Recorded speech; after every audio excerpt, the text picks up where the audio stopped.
maybe before the teams were able to be formed by, there's an idea. It sounds pretty cool, let's put a team against it. I think a lot of studios used to start projects that way. That kind of like simple way of starting games might have worked in the past. It's probably not going to work anymore. That is why I think for our team, we spent a lot of time in research before we even decided what genre of game that we are going to tackle. Hi, I am Sophie Vaux, and this is the Rise and Play podcast. In the show, I sit down with influential thought leaders in the gaming industry to deconstruct how they create the best teams and company cultures in order to create the best games. Speaking to hundreds of game executives in the show, I have identified recurring patterns and mistakes that we all make in our leadership journey. Do you have to go through the same hurdles and make the same mistakes to learn too?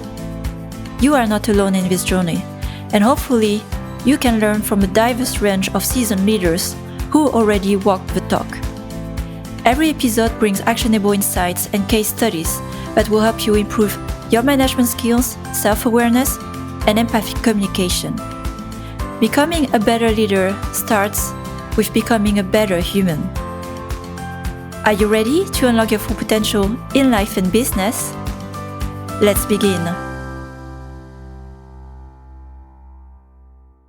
Welcome everyone to a new episode of Rise and Play. And today I am super thrilled to have Charmie Kim with me. I'll give a quick intro why I'm so excited to talk to her today on the podcast. So Charmie is among the, I would say, the rare female game designer we have in the industry with such a long and successful, track record and background. And you turned into the game lead at Space Ape. And during your tenure, you recently launched, during that time, being the game lead on the game, Beatstar. And we'll talk quickly about it.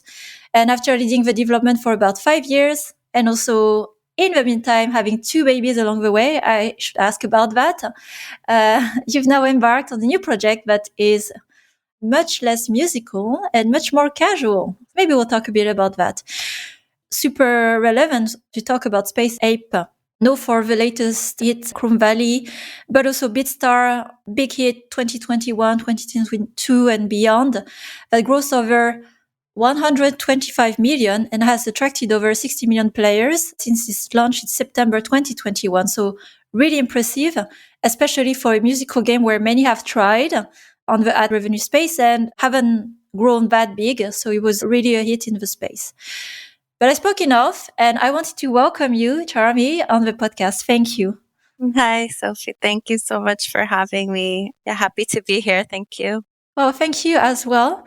So let's begin with a spark. And I like to start the conversation of, what excites us in our life. And I was wondering, not necessarily for today, but in that phase of life right now for you, what is the most exciting thing? Most exciting thing I can honestly say is the new project I'm working on right now. We kicked off a new team end of last year, around November time. So we're very fresh and we're kind of in some of my favorite phases of production, in the concepting and the pre-production phase.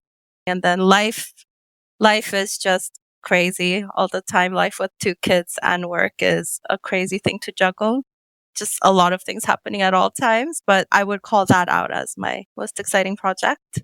Yeah, and it must be because, well, it's very exciting to grow a big game such as Beatstar, and quite demanding, I know, having worked on the live games. There is also that moment where you start over again with uncertainty of, will this turn into a hit? Will my creative baby, I call it creative baby, will see the light of the day or get killed as a project along the way? So it must be really exciting after that long phase. For me, it's important to mention, especially for women growing in our career, where the place of motherhood rarely appears in conversation, but it is a big part of our lives and not one that you can cut. So I was just curious to ask, how old are your 2 kids now? Yeah. So my eldest one is 6, or about to be. We have his birthday party this weekend. Nice. And then the younger one is 2. Too. Oh, Yeah. wow, very sweet. So that's also, again, for me, quite impressive when you can keep pursuing your career, your passion, while being a mother. I don't think we say it enough, but it's hard from the other women, CEOs, executives, anyone in games at the senior level. I think it's hard to juggle the two and just acknowledging it. Yeah, definitely. And I do not feel that the childcare systems or school systems are really shaped to support working mothers. So it comes down to the company or studio and like the partnership that you have to have that support. And I'm very lucky that I do have that. But I think it's worth calling out that it's not often that you get that. Yeah, highlighting even more the importance of when it's not indeed the state, it's the other parts of the system that can help you and support. So also worth mentioning those parts because they have been important in your life. Otherwise, you wouldn't be able to do what you do today. That's exactly it. So before we get into the exciting journey of Beatstar and also what you are maybe doing now, I wanted to track back also your career in games and how you started, which craft you started from, and what led you to join Space Ape. Yeah, so it's probably very common for a lot of people that got into games around when I did, but a lot of us did not grow up thinking that there was a career in games. There weren't really game focused programs in universities and things like that, really. But I just came at it kind of by accident, I think, in university.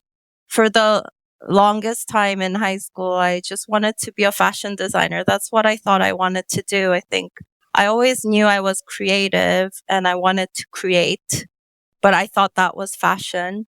And it's only at the last minute when I was applying for fashion design at Ryerson University, which is now called something else. At the last minute, I thought, you know what? I just don't think I'll be happy making clothes for the rest of the life. I think I want something more. So then I applied for a program called New Media Program, which was the first year they ran a program like that.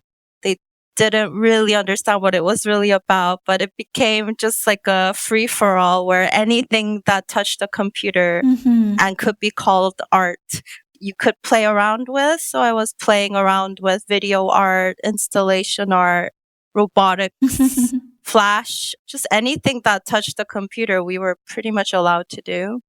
And I think from there, I really rediscovered my love for games because I did like games, but during high school, I never took it seriously. I wasn't playing a lot of it. But in uni, I really came back to games and just fell in love with it again, maybe a bit too much. And then after that, I worked a little bit as a UI artist. So I have a little bit of an art background. But after that, I thought, I really just want to be in games. So I found a game design program at Vancouver Film School, decided that that was going to be my way in, packed up everything, moved over to Vancouver from Toronto, did my year program there, absolutely loved it, had the best time, met the most amazing people, including my mentor at the time at school was Will Moselle, saw something in me because he was a mentor at the school and gave me my first job as a game designer straight out of school. I owe a lot to him, definitely. Learned a lot from him as well, but that's how I got started, really. I can relate to that where we probably have started around the same time where, game was not even a career. And I think education in games, probably non-existent. So you're really fortunate to even have a program at that time. It probably also a leap of faith because it was not really a known career, right? So where will you work after studying that? It's great to hear that you studied more out of conviction, that you felt it was something that was really interesting for you. And as you got your first job in game design, where was that? Were you were still in Canada or did you relocate, move in Europe? Yeah, that was at a studio called Big Park in Vancouver that Will had started. That became part of Microsoft because Microsoft purchased Big Park. We went through quite a lot at that studio because at first we were making Facebook games and then Xbox Live games, and then we ended up making Connect games. So We had quite a few platform changes along the way. After that, for personal reasons, moved to London. After a year in London, moved to product management. And that was through Gree, which had a London studio at the time. Went back to Microsoft after Gree at Microsoft Lift, and then came to Space Ape from there and never left. Been here a really long time. Yeah, more than 8 years, right? At Space Ape. Yeah, I think it's 9 now. Yeah. Wow. So let's track back a bit your career as a designer and PM. And I'm curious, Gree is mobile, right? So game designer and mobile are even more newer because game design is a lot around product management, monetization, progression, especially if it's free to play. So I was curious about your transition for you as a designer in those companies and to product management, and what have you learned from both sides? Yeah, so I think when I was doing game design in Vancouver at Big Park, because we were looking at Facebook games and then Xbox Live games, we were looking at free to play. That was my first exposure to free to play, even as a concept. That was not part of anything that you were taught at school. And I became very quickly fascinated by it. And I think there's a lot to love as a game designer, because as a game designer, you are thinking about, how to create systems that create certain kind of experiences and motivations and behavior. And to me, that extended quite naturally to, how do we create motivations that allow them to, spend in the way they want? And something that was also attractive to me for free to play is how democratic it felt. Like there were no barriers to entry, if you will. Like all you need is a device. You don't even need a really good device. And it allows you to play. And this was very attractive to me from the sense of like wanting to reach a lot of audiences, and a lot of audiences that wouldn't typically think of themselves as gamers. Like that was very attractive to me. So I think I became very interested in free to play, and mobile became like the hotbed for free to play development, really, because that is the native business model to this platform. Whereas in console and PC, it wasn't quite there. And Facebook games had, slowly kind of gone into decline. So I think mobile became like a natural place to look for me. And also product management became a natural transition in a way as well, because I really saw it as a way to extend the design now to kind of business design. And a lot of product managers were doing a lot of design things. Like that is kind of changing again in our industry, because there's just so much to design and there's so much to think about. So it's becoming segmented again. But at the time, a lot of product managers were doing game design and vice versa. That transition made a lot of sense. I would like to ask as a follow-up question, because game design is quite broad and you mentioned several parts that are around system, progression, monetization, the business design. I think those two words together, I haven't heard it often, but it kind of make a lot of sense in free to play. So I wanted to understand also what are your core strengths as a designer, how you really over time in career, maybe circumstances, you really specialize that you love doing, I guess, as well. But this is where you can claim that you really understand it deeply and well. Yeah, good question. I think it's definitely changed over time, and I'm sure that happens with everybody's career. Like if I had to describe now, my strengths are quite different because I am in much more of a leadership position. So I'm giving guidance to the others, and I see my role mostly as an alignment role. I hold the voice of the audience and I hold the voice of the market, and being able to help direct all the other disciplines and aligning them against that purpose. Alignment is a very different skill set. It's much more about people and creating places for discussion, creating places for brainstorming. I'm doing a lot less of like what I think I used to do. I think I'm sure I'm still good at it, but I just haven't done it in a while.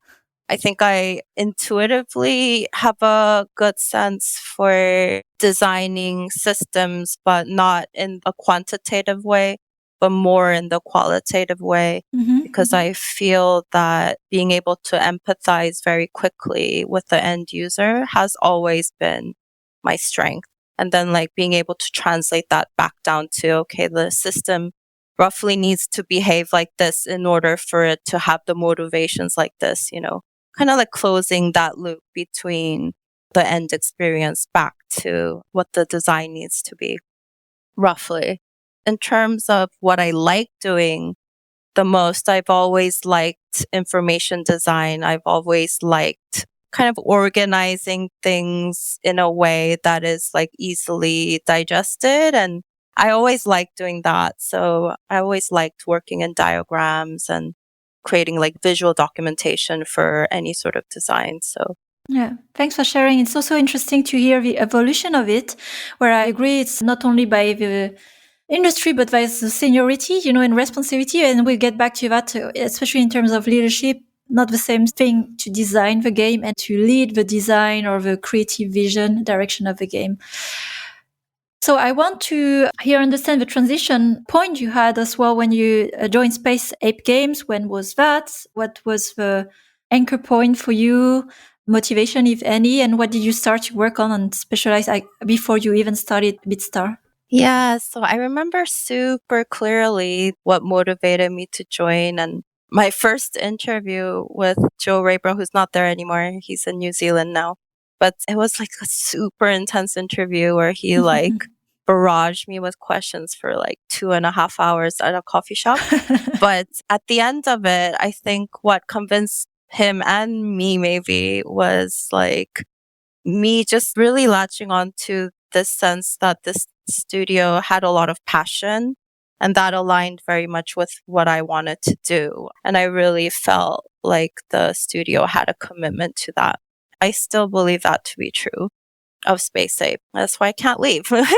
But yeah, that's just like commitment. I remember John was quoted in saying in articles at the time that we wanted to be the Blizzard of mobile, is what he used to say. I think we still have those passions. We might not say Blizzard anymore necessarily. Maybe we would say Supercell, but that is another good reason why Supercell were interested in us and ended up investing in us, because we had that alignment of vision of like what kind of games we wanted to deliver. Yeah. It's great to hear in your words how you describe Space Ape, because I can say also from the perception outside, yes, at the time where Supercell acquired, it was in 2017 for 55.9 million shares at Space Ape. There was really an alignment in the thesis on how to approach teams and creativity and giving a lot of independence for teams. So the past years that have been visible from Space Ape have been definitely very creative.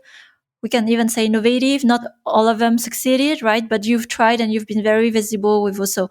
I can totally see how motivating if you're driven by creativity, passion, and creating those new experiences, how at the core, the company, it has translated. So it's interesting because I remember at the time also when I was at Wooga at the time, live ops were actually more of a big thing, and Space App actually transitioned, was probably from 10 years ago to 7-8 years ago, to being more intentional about launching new games, those experiences, and being known for it, like the Blizzard of mobile. What was your experience through that transition? Because I do remember as well, you were working on big live games, and probably that was your transition before you started leading Beatstar. Oh yeah, totally. Yeah, so when I first joined, I joined Samurai Siege. That was my first project. Yes. And I joined as a live ops manager. So very much hands-on. It was such a fun project to work on and fun place to be, because I think around that time, the studio had moved a lot of resources away from Samurai Siege onto Rival Kingdoms and then Transformers. So it became like the smallest team, the scrappiest team, like the eyes were elsewhere. So we did a lot of like crazy things. Nice. We took a lot of risks. And also the funnest thing about Samurai Siege, which is like terrible at the same time, was it had a crazy content pipeline where pretty much like everything was controlled from like one giant spreadsheet. And you could do crazy things with that spreadsheet. Like you could combine a troop with a different art and like add different behaviors to it, make like little spiders come out of a big spider, like that sort of thing you could do with just a spreadsheet. So from a creativity point of view, we were given a bit too much maybe. But yeah, it became a great learning experience because we were allowed to try new things, see where it was working or it was not working, allowed to make mistakes in a way, in a contained way. And then I moved on to Rival Kingdoms, which was already live by the time I moved on to it. So I was doing product management, but from a live kind of perspective. And I did those things before I moved on to Project Unicorn, which never saw the light of day, but it was a bit of an incubation team experiment, which led me to believe that incubation teams don't really work. That might be spicy, but that is when Beatstar started. So this is where I'm really curious to ask, from your experience, there's a lens of strategy here where, there's the argument we can say where a company, you become better at what you master, right? So let's say you have, like at the time of live ops, a clear focus on a certain type of game, strategy game, the Samurai Siege and Rival Kingdom.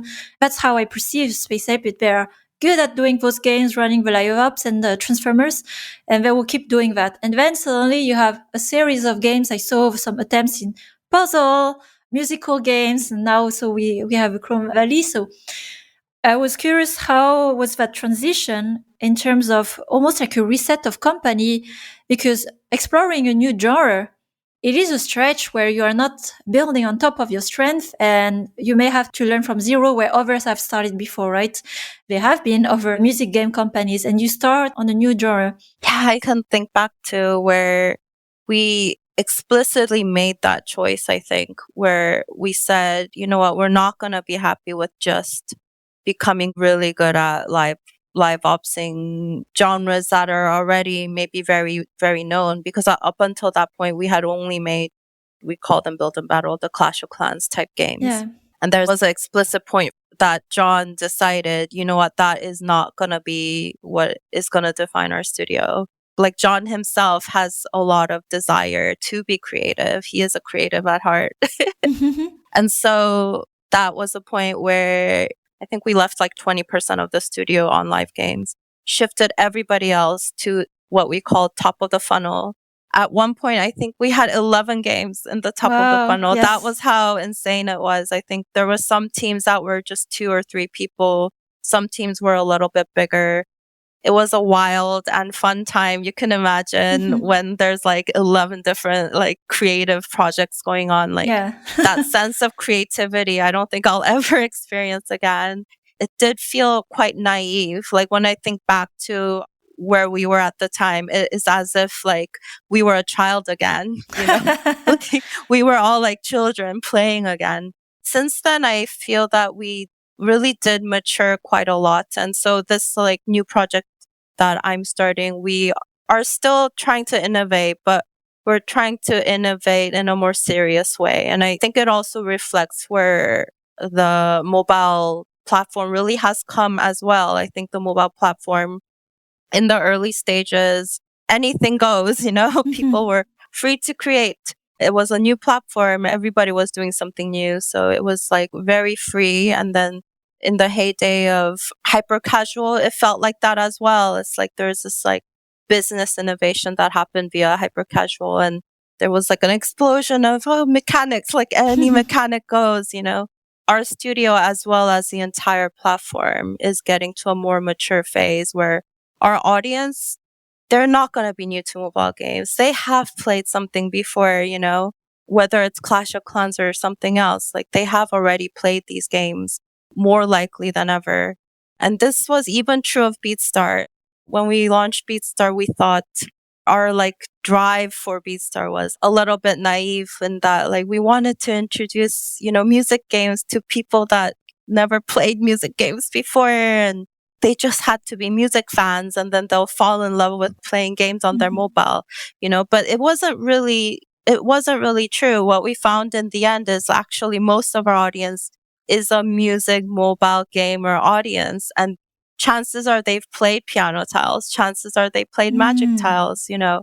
Where Beatstar started was in a very naive place. Where Beatstar launched and ended up is in a very mature place. And those are the learnings that I'm trying to take away as we kick off the new project. That's super interesting. Several, I would say, more case studies I see also with the journey of Space Ape as a company. When you put 20% of your, teams on live games, basically cash flow, revenues, and 80%, it's a big move, big risk taking for innovation. Usually it's the other way if you follow like business strategy. So it was a big bet at the time. It paid off like 7-8 years later. But all I'm saying is it was a big bet at that time and exploring other genres. And you started with a thesis of grabbing audience that were not necessarily players, but from the theme of music.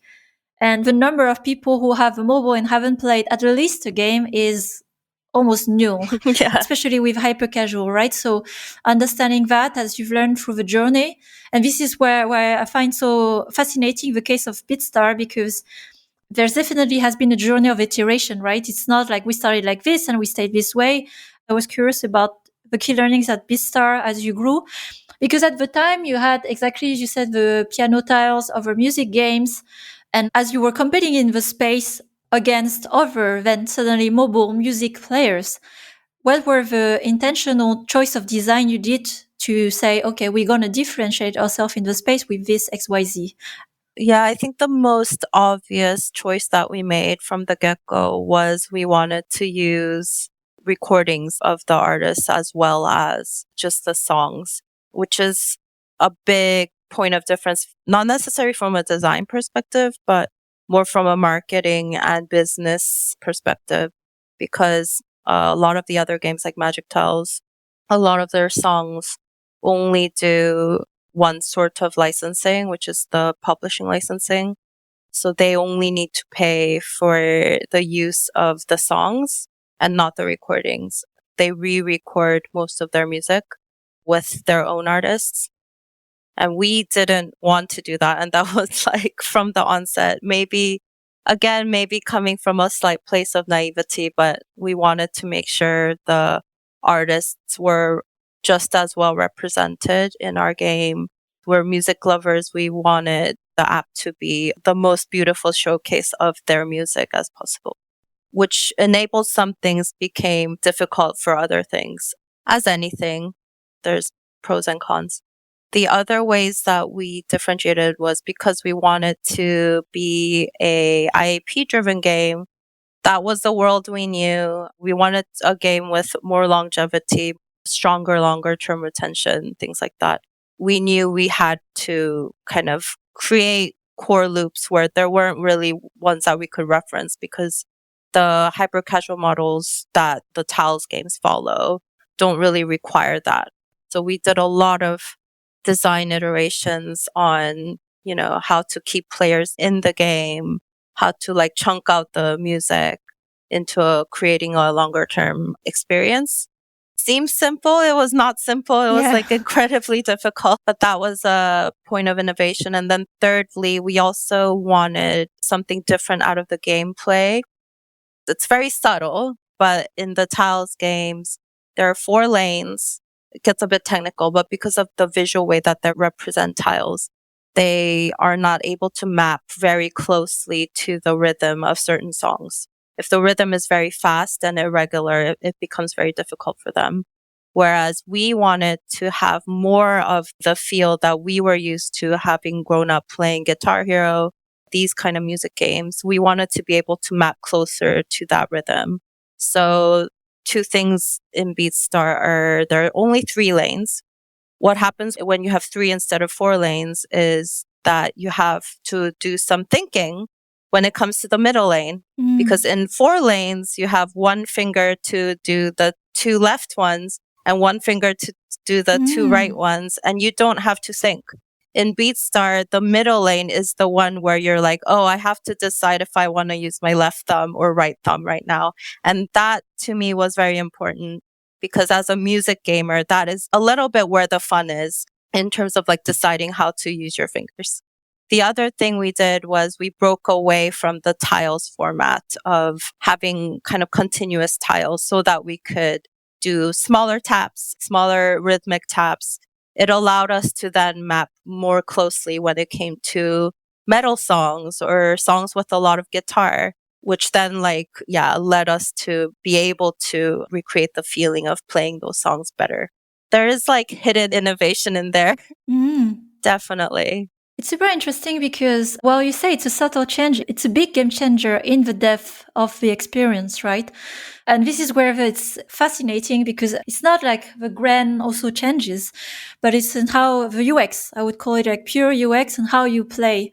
I played Beatstar quite a lot at the beginning and I just couldn't put my finger on. But it felt really fun to play mechanically, right? But I thought it was, okay, there's something with the UX, the timing, I don't know. And I just didn't think at all about the lanes because I didn't, analyze side by side. But now you say it, it's the feeling, the way I felt playing it was very engaging, very musical. It's like I was dancing with my fingers. So it's really interesting to hear the intention and how it was delivered as an experience. And that has played a part with a long-term retention and design, which is, again, if you think from a differentiator, a positioning, many music games were more positioned as hyper casual, and maybe some didn't have the knowledge on how to build a long-term progression. So you had definitely that expertise to utilize. And back to what Space Ape has, to bring to games. And then the really innovation, the core changes in the gameplay, in the way of playing, and then the partnership, like the way you onboard the artist and the quality of the music, which is part of the experience, but also how you sign the deals, right? So it's very interesting. And then the result speaks for itself. The game is still big. I have a former colleague from my studio at Vodushi, Marianne, like Koti Marianne. But yeah, she's been enjoying a lot working in the team and big team. Really impressive, design and iteration. I would give credit to that for the success of Beatstar. Okay, and with all of that, as you move to a new project, I think here I wanted to zoom out a little bit on your view as a product manager, business designer, however you call it, or game leader, things that you really took with you the past 10, 15 years in games, in mobile, on starting a brand new game. It's really hard these days. I'm just thinking, how would a team in a studio start? It's very simple, but I think it's very powerful, and that is the word research. Mm-hmm.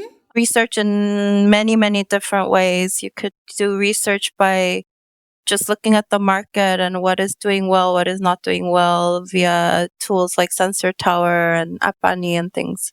It's not called Apani anymore though, is it? Data AI. Yeah. There's that way of doing research. There's so many tools now for reaching out directly to players, having an interest in players that are playing the kind of game that you think they would be playing, even if you think you're coming out with a new genre entirely.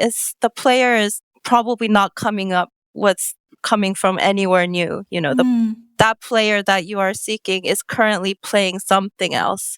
So even if it is the player of that something else, having a chance to talk to them in person.